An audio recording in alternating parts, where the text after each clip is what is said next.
And allow yourself to find a position that you can sit comfortably in for the next few moments.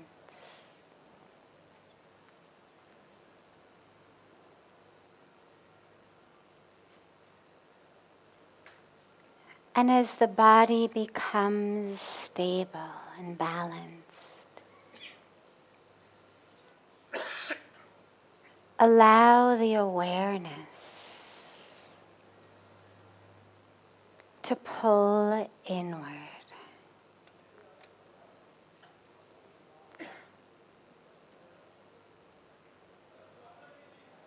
Just gently allow the awareness to unhook itself from all of that which is happening in the world around you. The sights and the sounds, the smells, the sensations. Gently unhook the awareness from those things and allow it to withdraw inward until the awareness is fully immersed into your breath.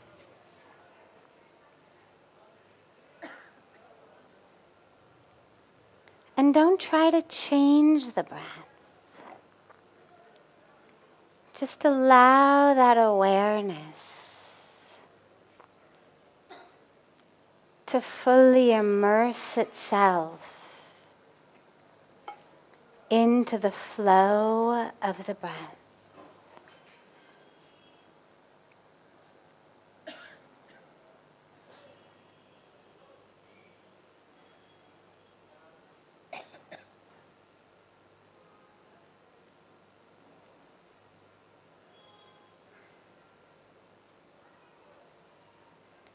If the mind gets distracted or attracted by some sound or some thought or some sensation, just gently draw it back to the breath.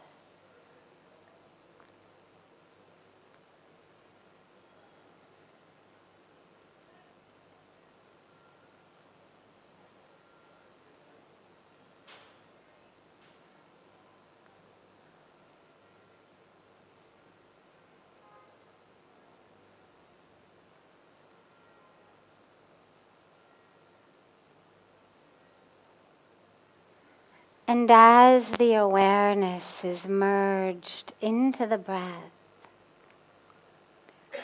allow the mind's eye, that power of sight from deep within the mind, allow it to focus from the inside onto your Agya chakra, this third eye center just between the eyebrows.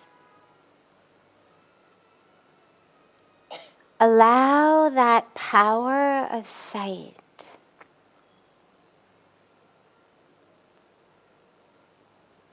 to shine its light from inside the mind's eye onto that Agya chakra from the inside.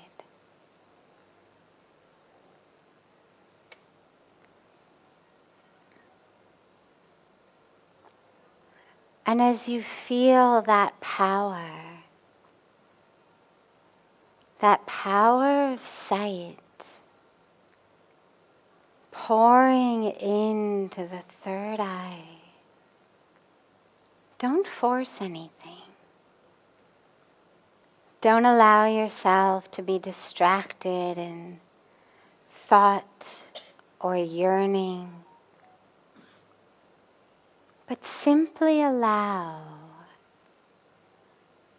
that energy of sight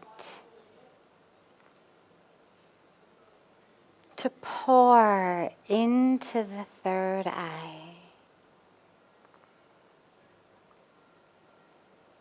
as your deep awareness stays anchored in the breath.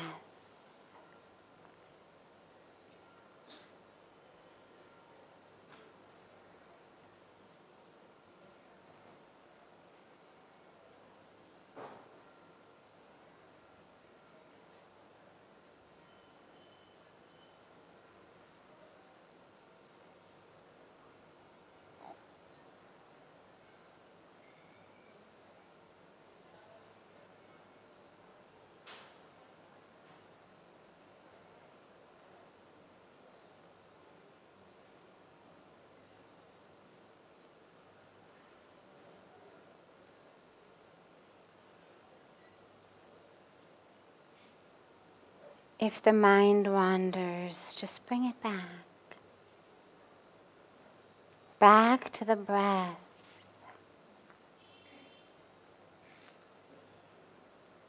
And the energy of the mind's eye stays focused on that third eye center.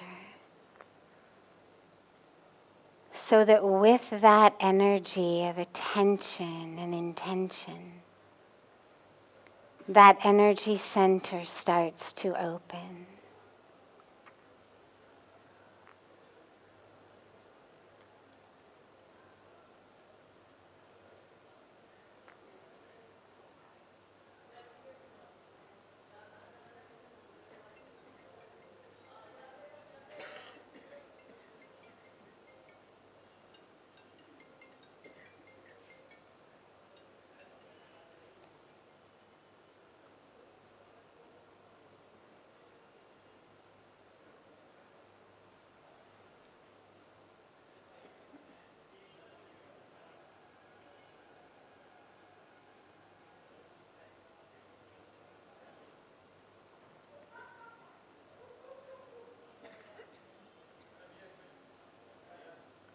Slowly and gently, bring the palms of your hands together at chest level and rub them gently against each other.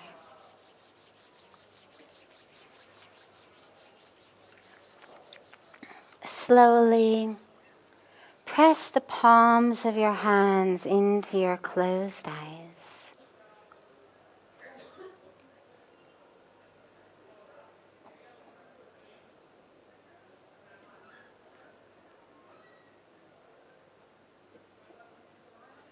And then whenever you're ready, just lower your hands and open your eyes.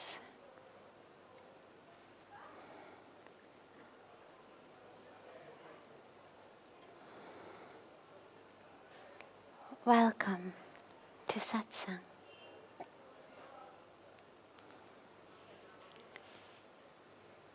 So beautiful to be here with you all.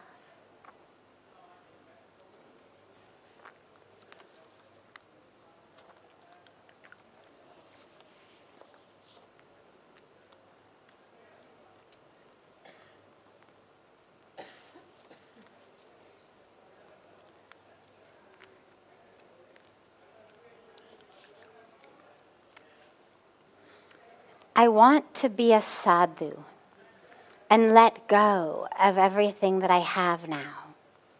I'm also 28 and a girl and still menstruating. But I want to join an ashram. I've really lost interest in the material world, and I'm tired of chasing things that are not permanent. It's not giving me peace. Signed, a Shiva devotee. So,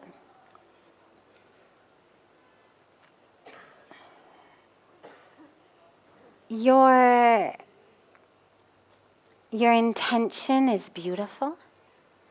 That longing, that urge to anchor yourself in something that is lasting, that is real. You know, when I first came to India at 25 and realized this is where I belonged. That was 26 years ago now. But in the first several years when I would talk to people, I would always say that I felt like I had been born in America by accident. That somehow it was some kind of accident and I really should have been born in India. And, that, or maybe I had done something wrong in a past birth and that's why God sort of sent me off to be confused for the first few decades of my life in this one. And I had all of these ideas that somehow having been born in India would have been better. But I realized as the years went by actually how incredibly perfect it was that I had been born in America, because if I had grown up as a young, sheltered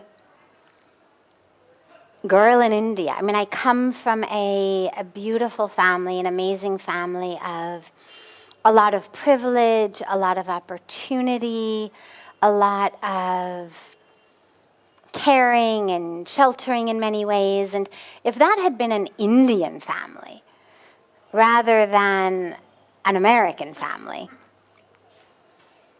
I would, by the age of 25, I would have seen very little. I would have experienced very little. Now things are changing, but remember, I've been here more than a quarter of a century. I started growing up 51 years ago. So I would have been raised in a very different way. I would have been sheltered in a very different way. And even if I had had these very powerful experiences here, there might have been a part of me that always wondered, well, I wonder what that's like, or I wonder what that's like, or what if I hadn't taken vows of monasticism, and what if I had, engaged in sensual pleasures and relationship and this and that.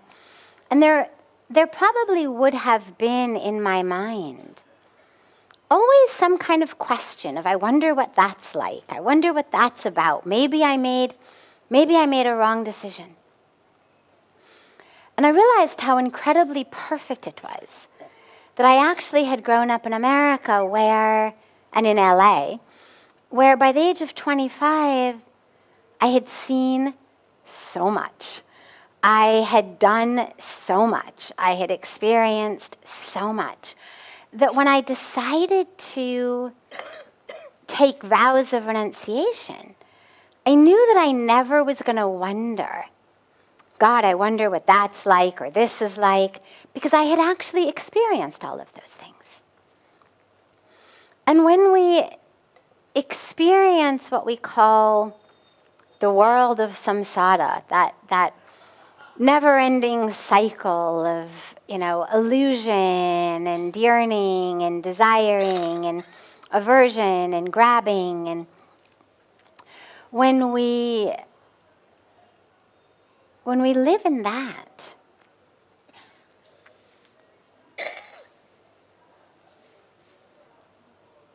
we find ourselves chasing after what we think is going to bring happiness. But of course it never does. And when you've actually experienced that, and you've experienced it from a place of having things, from succeeding, very quickly, if you're plugged in, if you're tuned in internally, you realize very quickly this is not actually what life really is about. This actually is not giving me that joy, that peace, that meaning, that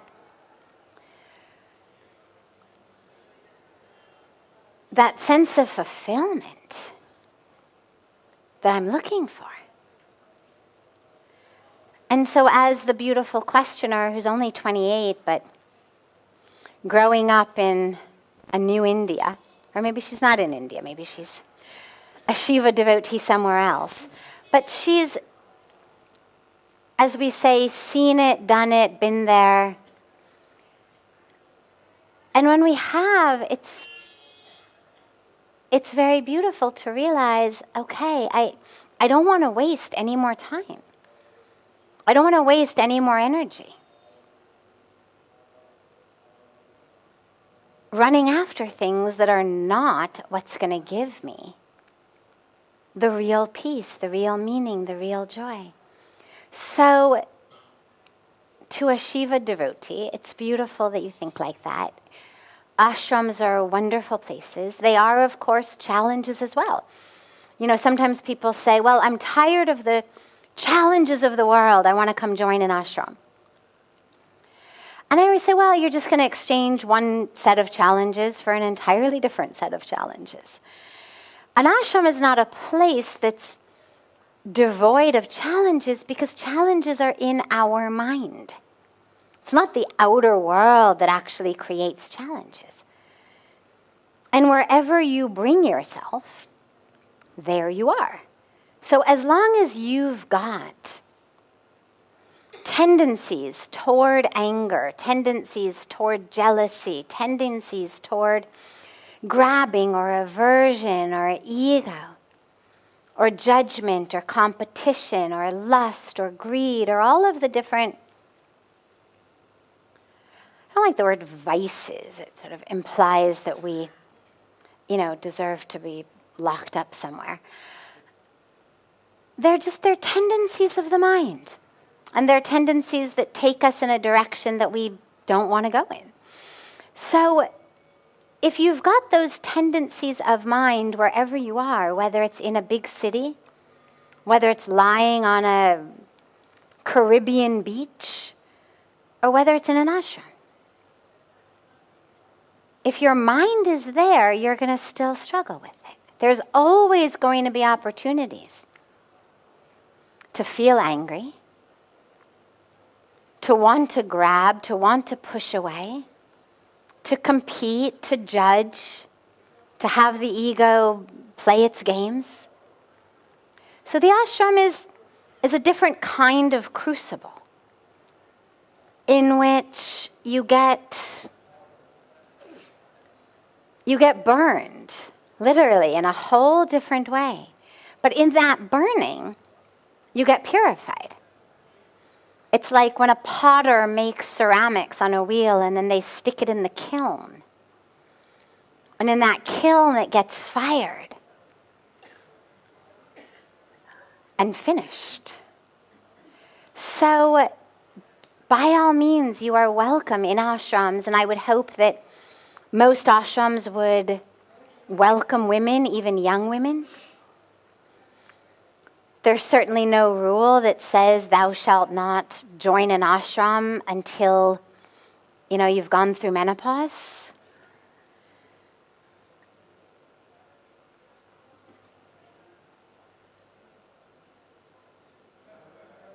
At this time of your life, though, there are going to be challenges. I mean, there's challenges at any time. But there's going to be challenges with family, we know that. There's going to be challenges with society, you know that. But if you're really sure, I would suggest going to an ashram, spending 2 weeks, a month, 6 weeks, 2 months, before you really decide that this is what you want to do. Because an ashram is not a place to run away to. It's a place to run toward. You don't want to join an ashram because you're fed up with the world. There's 2 ways to go anywhere. Either because you're pushing away the alternative and therefore you end up over here. So I'm pushing against the east, therefore I end up in the west. I keep pushing and pushing and pushing. If you push away Rishikesh in a southerly direction, you're going to end up in Delhi. Not because you necessarily were thinking for Delhi, you were just pushing away Rishikesh. But another way to go is instead of pushing away, you turn around and you move consciously, actively forward. And the way to join an ashram is consciously, actively forward. Not, I'm pushing away being fed up with the world, or I'm pushing away responsibilities and troubles. because you'll just create more troubles for yourself, for others. You should only join an ashram if you are really actively wanting to move toward a life that's dedicated to personal practice, a life that's dedicated to truth, to awareness, to working through your mental tendencies so that you can actually be a clearer,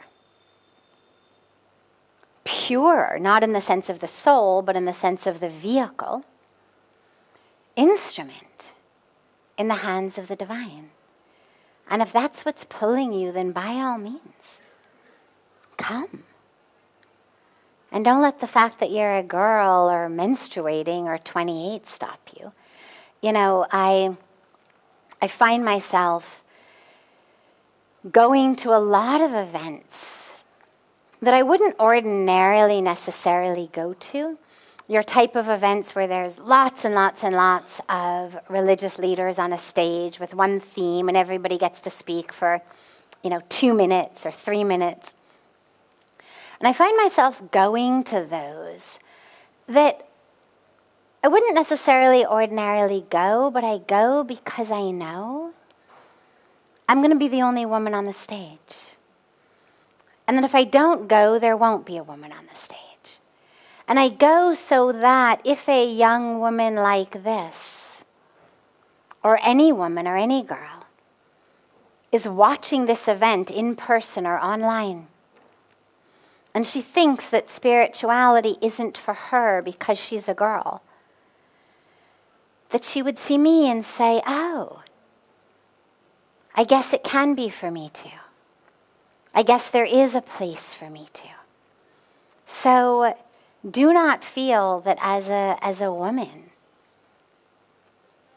as a fertile woman, that you are disqualified from spiritual practice or from grace. Yeah, there's certain maryadas that we follow during that time of the month, but they're little things that we do and that we don't. Same way that in so many other situations in life, there's things we do and things we don't. But they're little and they're easily adapted to. As a 25-year-old coming in from America, it was easy for me to adapt, so it would be easy for anyone to. And if this is what you want, then come.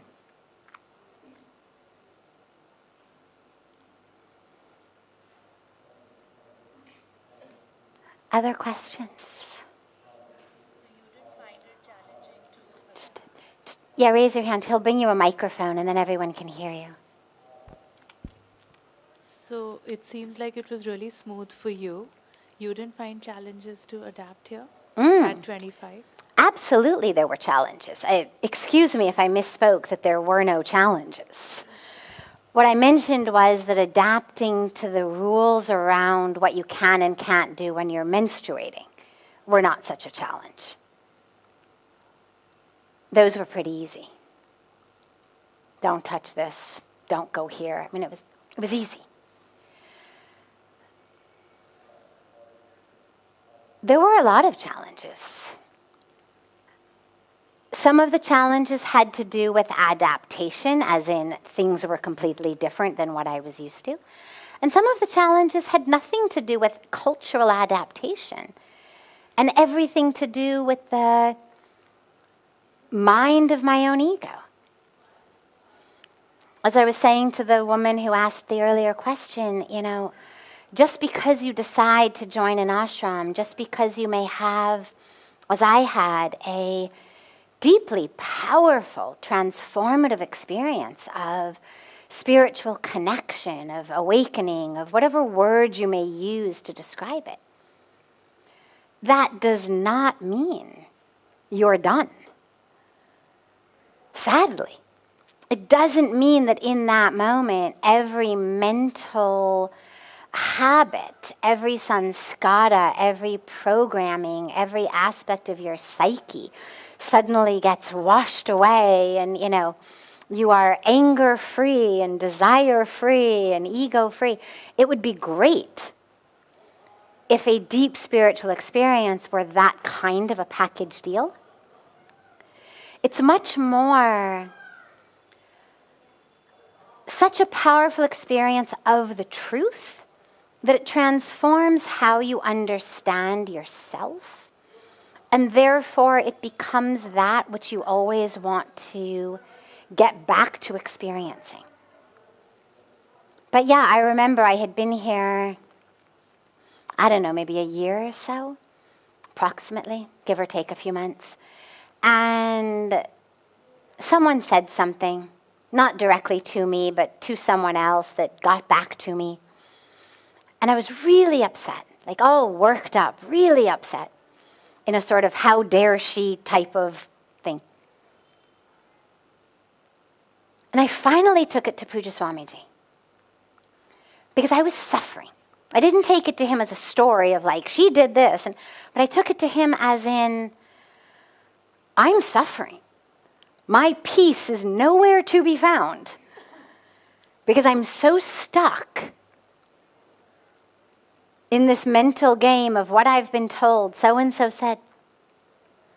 And he looked at me and he said, you are the stupidest smart person I've ever met.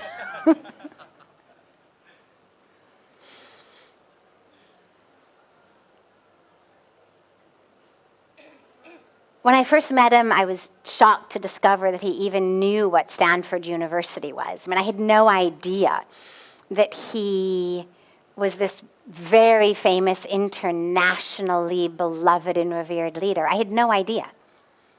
I walked in and had darshan of this incredible being who in my mind was just this amazing divine being sitting in this incredible corner of the world.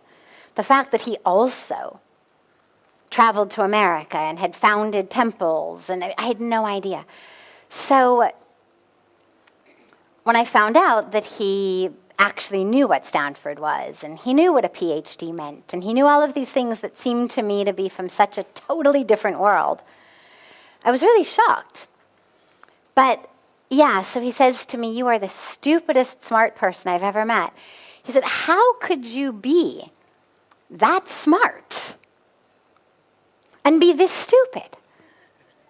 Like, how could you so willingly, voluntarily let go of truth that you know is true? You've spent the last all of these months living in this truth. Nobody came inside you and surgically removed it. You weren't drugged or literally hit on the head unconscious. You have voluntarily given up your peace, your truth, for some random nothing. My God, kisne kya kaha kisko, really?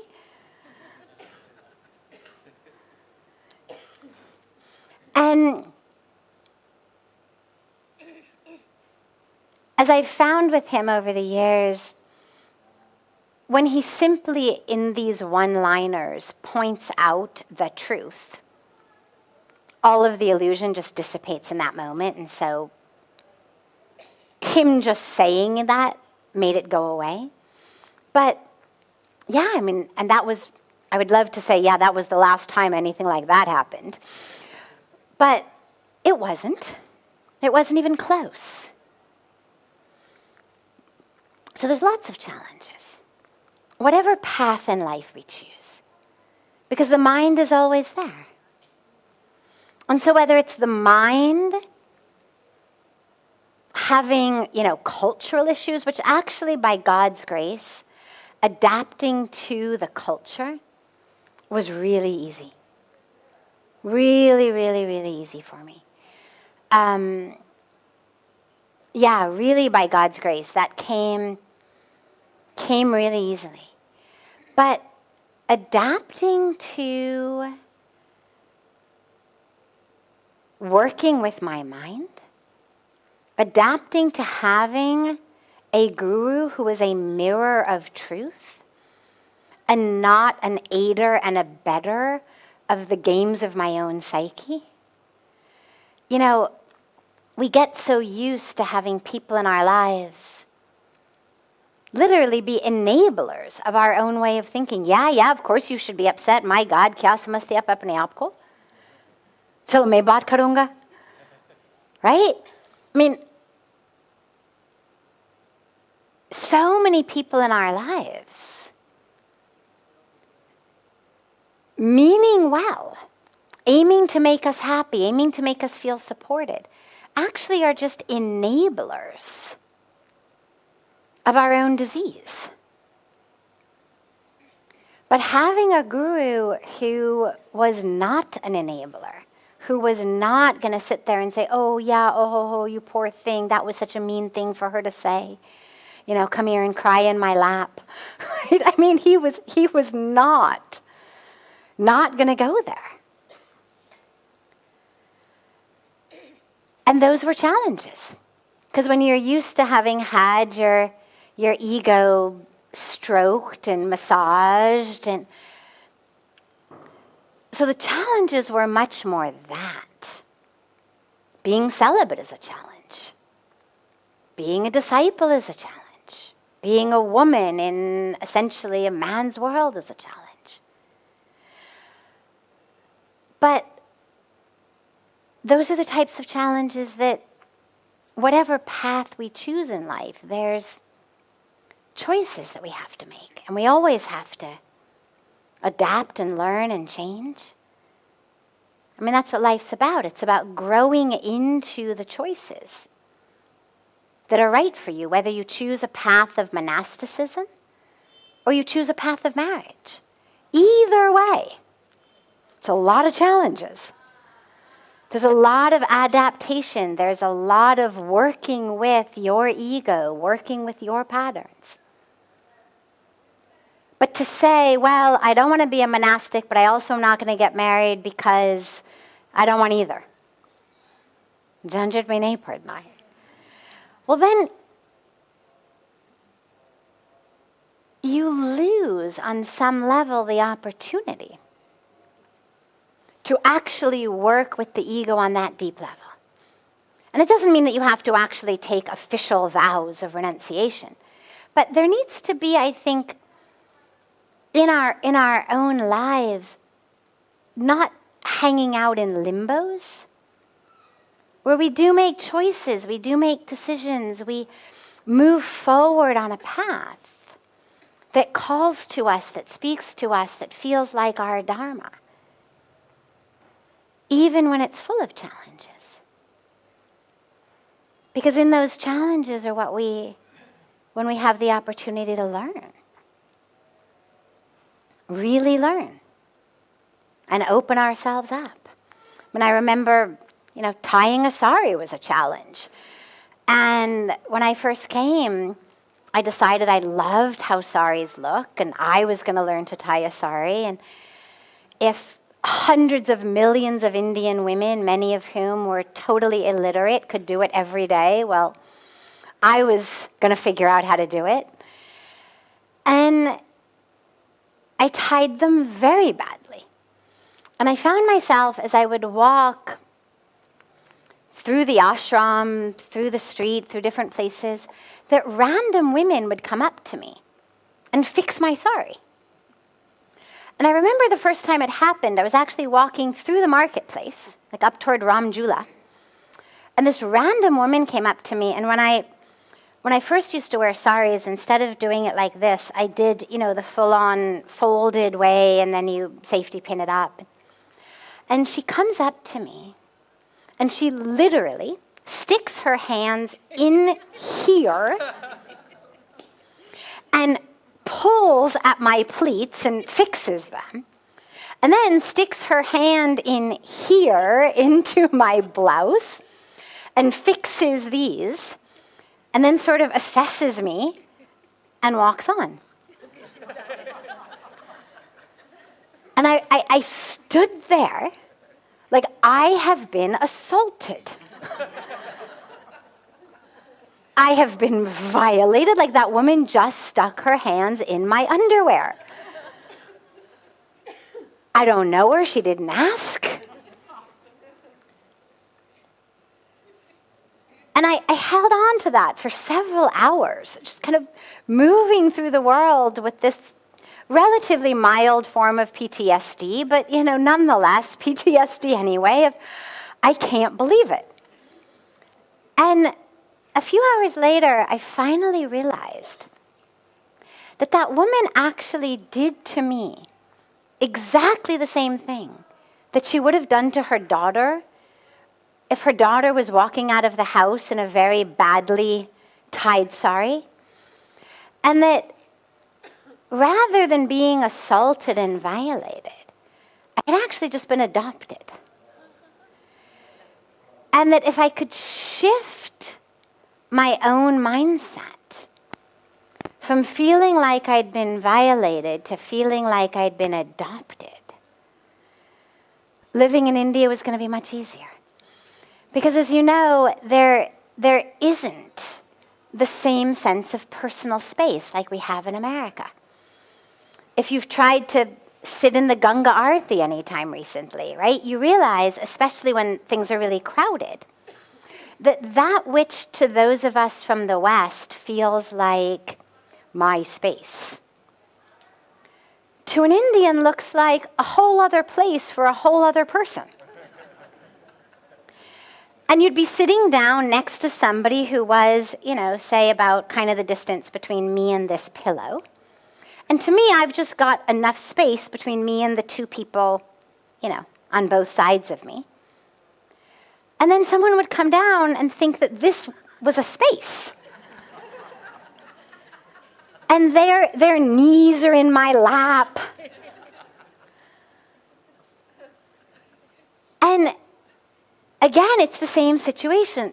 Either you've been violated or you've been adopted because that person has just essentially assumed that you are a family member, and therefore having her knees or arms or handbag or baby or whatever it is that's now in your lap is a perfectly okay thing to do. So when we have to adapt, we really grow. I mean, I was raised an only child, so I really had a lot of personal space. I never shared a room, I never shared a bed, but I really had a lot of personal space growing up. And suddenly, there's no space. And then you adapt. And what ends up happening is you expand to an awareness that actually everybody is your family.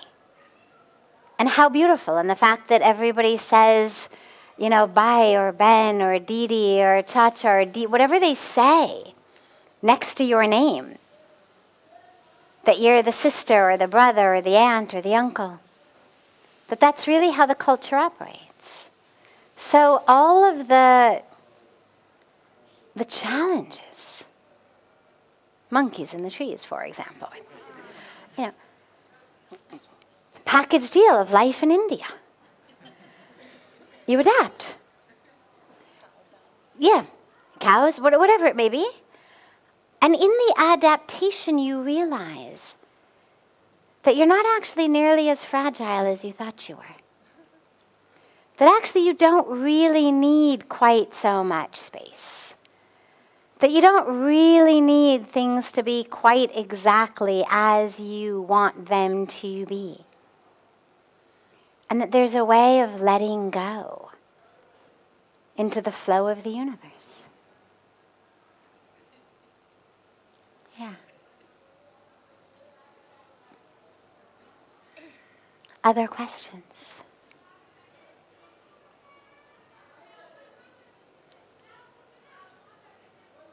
Yeah.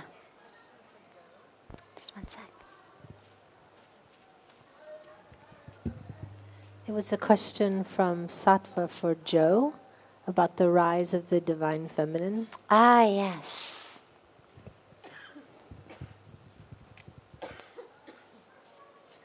At a talk I gave yesterday, a woman came up and asked, afterwards. We'd had a satsang but ran out of time. And would I speak about the rise of the Divine Feminine, and I promised we would take it up in satsang.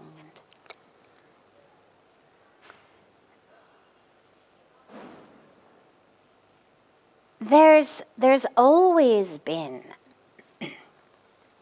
the deep presence and power of the Divine Feminine. I mean, Hinduism, Sanatan Dharma, is a tradition that has always worshipped the Divine Feminine. Whether you look at mantras, if you look at the actual mantras that we chant, we say, Tvameva Mata, Chapita Tvameva. You are, oh God, you are the mother. Then you are the father, you are the guru, you are the friend. When we pray at the end of Arti, and we say, Dharti Mata Ki Jai, Go Mata Ki Jai, Ganga Mata Ki Jai. It's all Mata, Mata, Mata. It's all Mother. Mother Earth, Mother Nature. It's all Mother. If you look at the actual language, unlike English, Hindi's got words that are masculine and feminine, like Spanish or French or so many other languages. And the word for creation, Shrishti, feminine. The word for nature, Prakriti, feminine. The word for the energy of creation, the energy of everything, the energy of creation, sustenance, dissolution, the energy of everything that the divine does, Shakti, feminine. So the creation itself is feminine. Nature that has been created is feminine. The energy with which it is created, sustained, dissolved, feminine. When we pray to God and take God's name, we take the female first. We say Lakshmi Narayan. We say Sita Ram. We say Radha Krishna. So it's actually a culture in which, from the core, from the essence, from the beginning, although we say it's eternal with no beginning, there has been a reverence of the Divine Feminine. Not only do we worship Durga, Saraswati, Kali, Lakshmi, Gayatri, all of the forms of the Mother Goddess, but we also have these days, 18 days a year, 9 in the springtime, 9 in the autumn, dedicated exclusively to the worship of the Mother Goddess. I don't actually know of any other tradition like that. So it's there. The dilemma that has happened across the world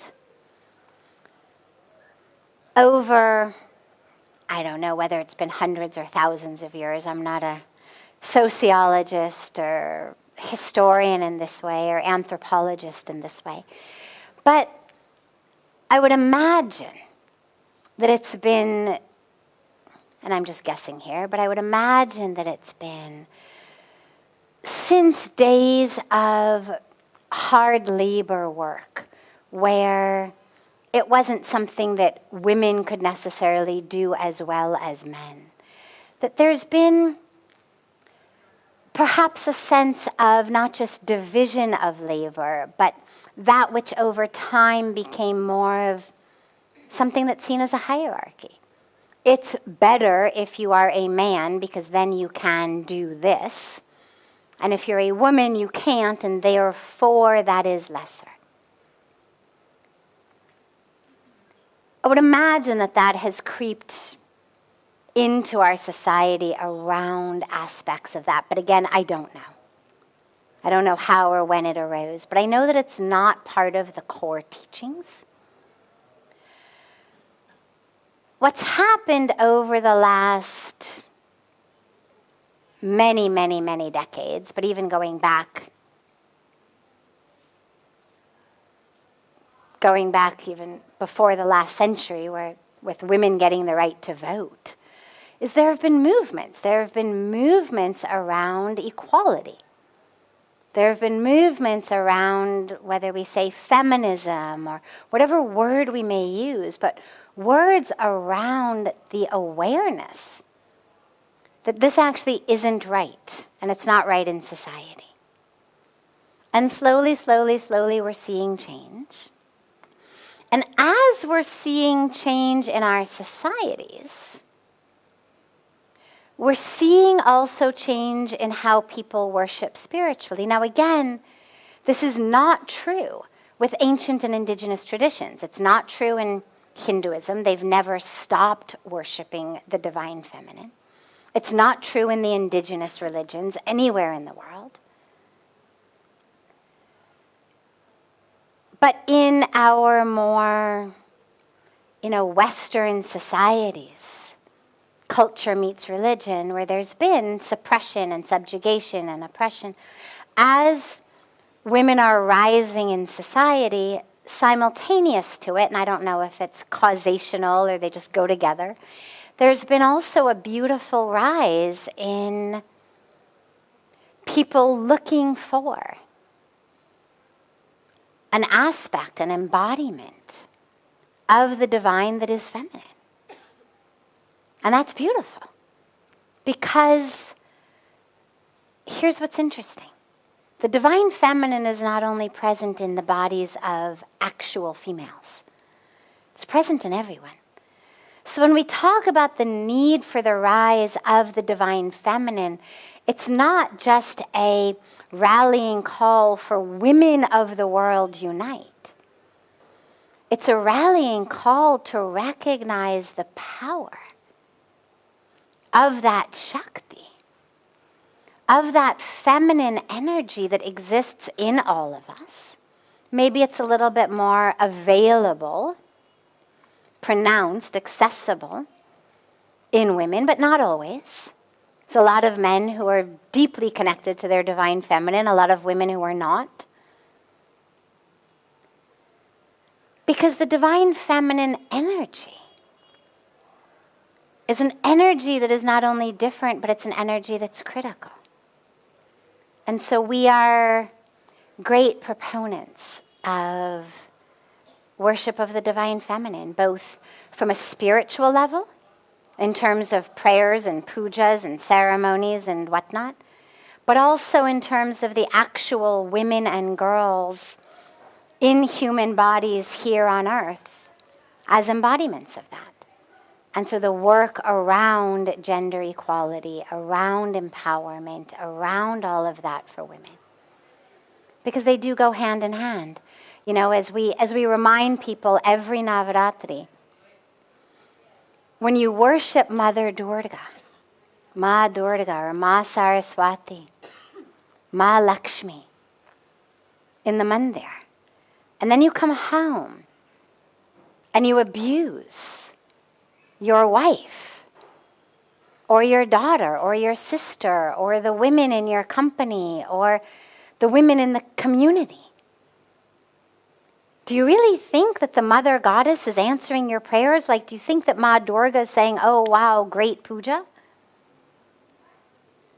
Don't you think she knows how you are treating her in the form of your wife, of your daughter? And so we're really vocal advocates for the awareness that the Mother Goddess whom we worship in our temple also exists and lives in our mothers, in our sisters, in our daughters, in our wives, in the women in our community. And that's why it's so important to respect them,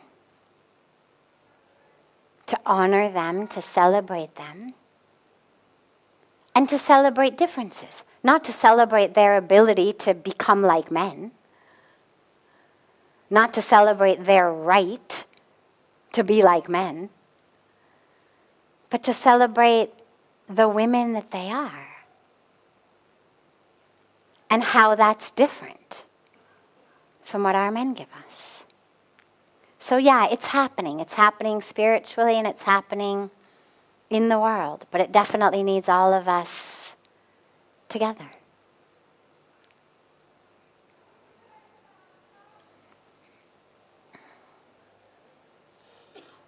Have a beautiful, beautiful rest of your evening. A beautiful morning and day to our family joining us from all over the world. And so much love to you all.